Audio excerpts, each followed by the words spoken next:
Okay, so once you've had the students go through it on their own and make predictions, then you're going to bring them back up to the front of the classroom, and I would have them draw it together with you. So you'd say, okay, here's our 3 tubes.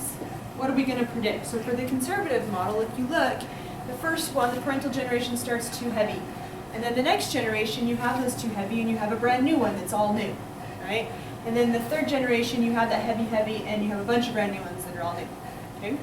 In the semi-conservative, you start low with the heavy, and then the next one, since they split open like that, they're all semi in between. And in the third generation, if you look, you've got 2 of these, and you've got 2 of these. And then in the dispersive, you start heavy, and then they're all sort of halfway in between, and then they're all halfway in between again, maybe slightly higher. All right, so this is really good for their hypothetical deductive reasoning skills. You want to make sure you go through this. Once you've done that, then you can reveal to them that when they did the experiment, this is what they came up with. So it's semi-conservative DNA replication. And you might talk about last week's lab with the transcription translation, that we're splitting it open and we're copying each side. Remind them that cells don't have eyeballs, so it seems the most logical thing to do to split it open and then to sort of feel for what the other side would look like. And so that's how it does it. Now they're going to have to come up with PCR without actually going through all the mechanisms of DNA replication, so you want to sort of use last week's lab with transcription and translation to sort of help them come up with PCR. So that's the very next thing. Question 3 asks them, what would you need to do this in a test tube? And so you'll make a list with students after they've had a chance to think about it. And so they're going to need some kind of way to split the DNA open. Now, in transcription translation, the RNA polymerase does that all by itself. In DNA replication, it's helicase. But in the case of PCR, we're just going to use heat to open it up. Okay? Then you're going to need an enzyme that can copy the DNA. And so that enzyme is DNA polymerase. So remind them, last time we used RNA polymerase because we're making RNA, now we're making DNA. So it's DNA polymerase. And we'll talk more about that. And then they need A's, T's, C's, and G's, right, to make new DNA. And then you might want to ask them, okay, so how are we going to have it just copy where the STRs are and not copy the whole genome? So we need some way to make it specific, and so what we use are primers. And just sort of get it started in one spot, okay? And so then you're going to introduce PCR, and I'm just going to draw it for you here, and then you can introduce it however you want. So you start with your original DNA strand, and let's say the STR is just right here. Okay, that's the region you want to copy. Then the first thing we're going to do is denature.